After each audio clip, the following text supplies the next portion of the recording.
Man, the last thing I wanted to do today was think about training and think about running. It has been an extremely hot day today. We're back into another hot spell. Temperature was, pushing 100 degrees Fahrenheit today. I checked my phone at one point this afternoon and it was, 97 or 98.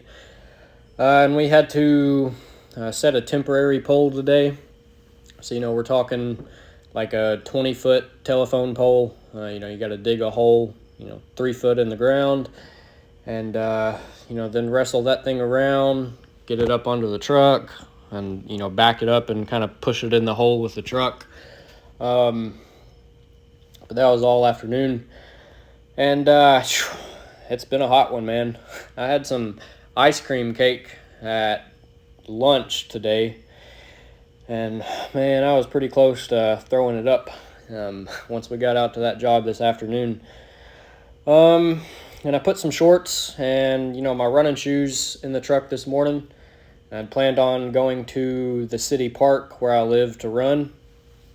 And after work, I was like, dude, I do not want to go out there and run today. I was like, I'd rather just go home, take it easy, wait for it to cool off, and run later this afternoon. I got in my truck and, I kind of asked myself, I was like, what do I have to lose? It's only going to cool down probably 10 degrees. And as humid as it is, I don't know if that's going to make much difference. It's going to suck either way. So I ended up driving out to the park.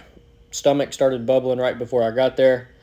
The only porta potty I found there was questionable to use, full of maggots and stuff, but... it was either sit over a pile of maggots or, spend 30 minutes driving back to another bathroom. So I set my dignity aside for a few minutes and, sat over a pile of maggots. Then after that, I hit a 2.5 mile run. And, dude, I am not conditioned to the hills at all. The loop I ran at the park today, it gives me the sensation of constantly running uphill. I threw up the elevation chart at the very beginning, but for the first for the first mile, you're basically running uphill. There's like one or two little bitty downhill sections, but for the majority of it, for the first mile, you're running completely uphill. And then you bail off downhill for half a mile. And that brings you back to the starting point. So you get a half mile downhill. That's pretty steep.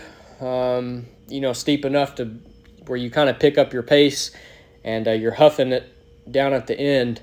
And, sure enough, by the time you get recovered from the downhill section, you're already running back uphill again.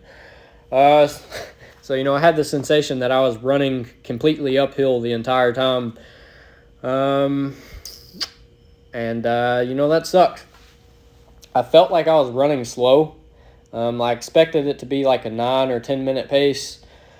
I wasn't necessarily trying to push it, but I didn't want to see, 11.5 minute splits come up on my phone at the end. So, I made sure the effort was there. I was pretty pleased with, the average pace by the end of it.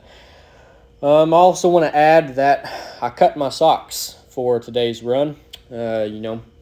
Sea salt. We just had this conversation the other day. I think I cut my socks a little too far back. They're basically cut right behind the ball of my foot. So, from my ankle to the end of my arch has a sock over it. And then my toes are just roaming free down in these Vivo barefoot shoes. And I got to say, my feet felt a lot better on the run today than what they have been feeling in the past 2 weeks. So that's a good sign. I think I'm going to cut up 1 or 2 more pairs. But I haven't took my shoes off since I've been home today from the run.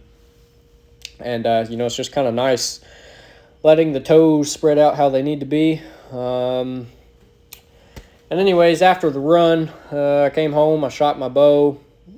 Had to do some fine tuning on it because I believe my string has stretched a little bit. So did some fine tuning on my bow, got redialed in, then came out here and put in 50 pull-ups because I just have, nothing really left exertion wise. So here's some pictures of Blue the other day. I got a video or two of her, playing. I'll tell you what, man, she was tuckered out. She, wasn't hardly jumping or running around at all. I think she had been outside for a good bit of the day, playing with her other dog. So she's pretty wore out by the time I got to her. And at the very end of the video, I've got a clip of her teeth posted where, she took a gunshot wound through the snout. She's healing up pretty good from that. She's lost, I think, one tooth in the accident. It was shattered. But anyways, here it comes. And, I'll catch you guys tomorrow. Appreciate y'all for watching.